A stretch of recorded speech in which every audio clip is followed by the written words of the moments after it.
Hey everybody, welcome back to another video. So today what I'm going to be doing is 10 things that WWE wants you to forget about Braun Strowman, courtesy of Watch WWE.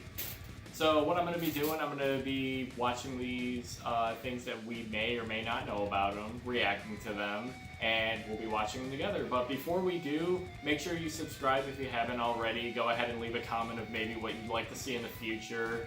Maybe give the video a thumbs up, and let's take a look.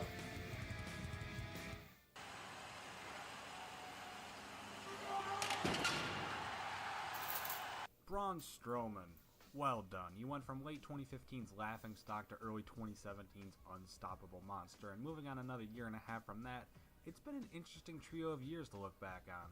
He's the best thing on the entirety of the Raw roster right now, but the last 3 years have been far from as entertaining as, well, watching bugs fuck.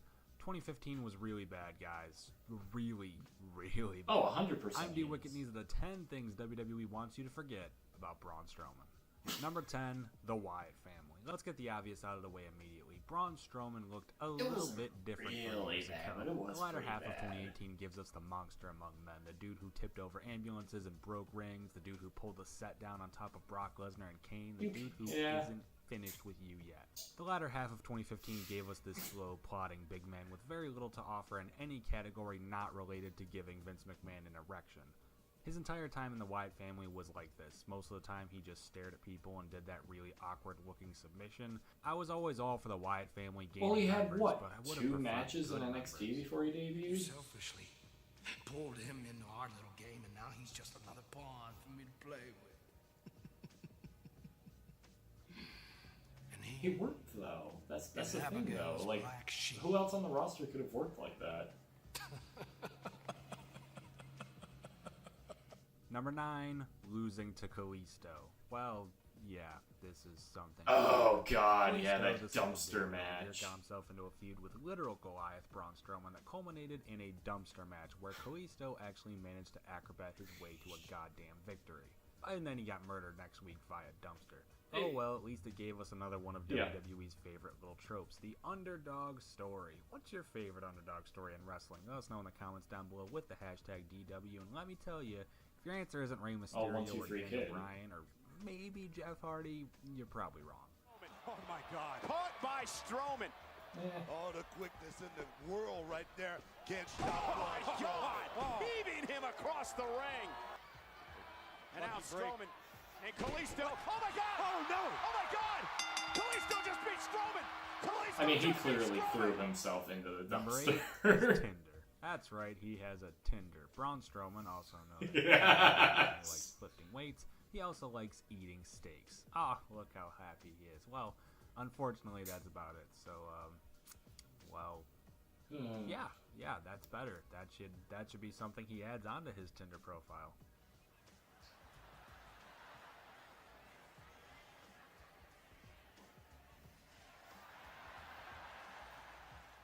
Number 7, title shot. Now you may be asking yourself, what the fuck does that even mean? What is most people. Shot? Why is it something WWE Most people would miss forget that. about Braun Strowman? Well, did you know that Vince McMahon is insane? Because during an episode of Raw, when Braun was out there talking about how he believed himself to be worthy of a title shot, he later went backstage and was apparently harassed by McMahon for Braun's humiliation of the WWE. And why? Why is he humiliating the company? How is he doing this? Because they're called title matches, not title shots. WWE, go fuck yourself. Yeah. And 2, because I want the title shot you promised me. Number 6, he didn't originate the Big Show spot. To be fair, Braun Strowman version of this spot is easily the best version because, well, even if it wasn't John Cone, but still. With how massively WWE has been to put over Braun Strowman, especially last year when this happened, they probably don't want you to realize it's the 3rd time it's been rehashed. The first example of the spot came from, of course, Brock Lesnar, and then the sequel came from big ol' Mark Henry, and that leads Mark to Henry. round out the trilogy of breaking the ring with the Big Show, and while it may not That's be what they meant the by worst that. thing in the world, it definitely does both cheapen the original and make the copy look just that slight bit tamer. No way. This can't be I possible. don't know, I disagree. Oh my God. I mean, it's a spot that kind of doesn't get old. And the ref just died. Number 5, Nicholas. Did everyone just forget that this was a thing? Because I good and goddamn well did. Oh, yeah. Braun Strowman, big bad monster among men himself, literally chose a 10-year-old as his partner at WrestleMania. Easily the most batshit insane that's going to happen in 2018. Yeah, but it was one of the refs' kids, though, so it literal was kind of like a triumph. favor, probably. They fucking won. Braun and this little douchebag who didn't do shit in the match, by the way, became the Raw Tag Team Champions. This was a thing. It only lasted a day, but it was a thing for a day. My brain can't handle that torture anymore. By the way, where is he? He's right here, Kurt. He's been here the whole time. Oh, hey, there he is. And somebody's going to get these hands!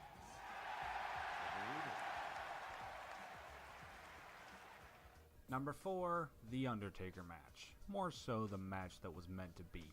Thank God that this match wasn't actually meant to be. Remember how bad we explained Braun was earlier? Seriously, thank fucking God this match never ended up happening. At least during its time. Back right when he debuted in the Wyatt family, Vince reportedly had been interested in a WrestleMania 32 matchup between the Black Sheep and the Phenom. Between The Undertaker's dwindling ability to keep up in the Yeah, ring, that would have been pretty bad. Like, just how fucking bad Braun was at the time. I mean, This now would've it would be been a such freaking depressing way to awesome punch match. The dead man's already becoming questionable legacy of the last few years. I don't want to have a match. I don't need to have a match. What I need is for you to come out like a man.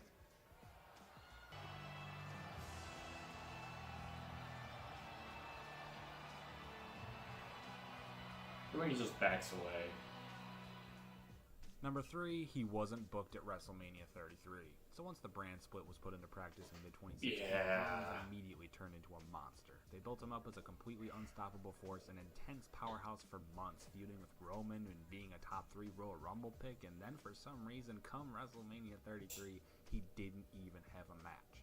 Braun Strowman got the undercard treatment and was thrown into the Andre the Giant Memorial Battle Royal. And he didn't even win that because WWE thought it was beneath him. Well, WWE, if you thought the match... Yeah, they gave the blow Joe Raleigh. Why did you put the monster in the match? Last time we were here, I got to wrestle a Belfast legend, Fit Finlay, here at WrestleMania. Who'll ever forget that hard-hitting affair? Look at! This is smart. You want to get rid of the biggest threat. Right now, the biggest threat is Braun Strowman. He's out. Strowman's eliminated. It's anybody's game. Strowman's out. Big Show. Number 2, his placement post-Mania 33. As soon as we heard it would be Goldberg versus Brock Lesnar at WrestleMania 33, you could already tell WWE's entire next year's worth of plans. Give the Universal Championship to Brock, build him as an unstoppable champion, and let Roman finally claim victory in their Mania rematch. Now, WWE forgot that they had been building up someone else's seemingly unstoppable, though, and so when Roman thought about how to incorporate Braun into this future scenario, his best idea was to job Braun out to both Brock and Roman to show how only those two were so good that they could stop being unstoppable. Awful. Just fucking awful. Now, ankle of Lesnar with the contract. It's a weapon. And now just knock out. And Lesnar with a chair. Honorable mention goes to number 2 again, because that's how awful it is. The actual honorable mention, Braun Strowman's piss pants. Why, for like the first 2 years, was he wearing these pants, these trousers that had this giant black piss stain? That looks stupid. What are you doing, Braun? And number 1, he is still championshipless. Alright, the whole Nicholas thing might have been some top-notch dumb bullshit, but the fact that the only time Braun Strowman has been a champion within the WWE was with a 10-year-old ready to tag in at any point is so saddening. In the last year especially, Braun has established himself as easily the most entertaining person to watch. One of the best characters in the company, and one of the most underrated promos, honestly, with his mix of humor and crowd connection. Also, I don't know, maybe it's just the fact that he is the most over person in the entire WWE, and he still hasn't claimed a title shot for himself. That's kind of bullshit to me. If he somehow fails to cash in that Money in the Bank, I am stapling Vince's nuts to his own forehead. Well, you better break out the stapler. I believe the monster has his sights set on one thing. And those are the 10 things the WWE want you to forget about Braun Strowman. Alright guys, it looks like that's going to do it for 10 things that WWE wants you to forget about Braun Strowman. I mean, most of that stuff has happened within the last 2 or 3 years, so it's not that easy to forget it. But nonetheless, I wanted to thank you guys so much for watching. Like I said in the beginning of the video, go ahead and subscribe if you haven't already. Maybe leave a comment of what you'd like to see next, and I'll see you guys for the next one. Alright, bye!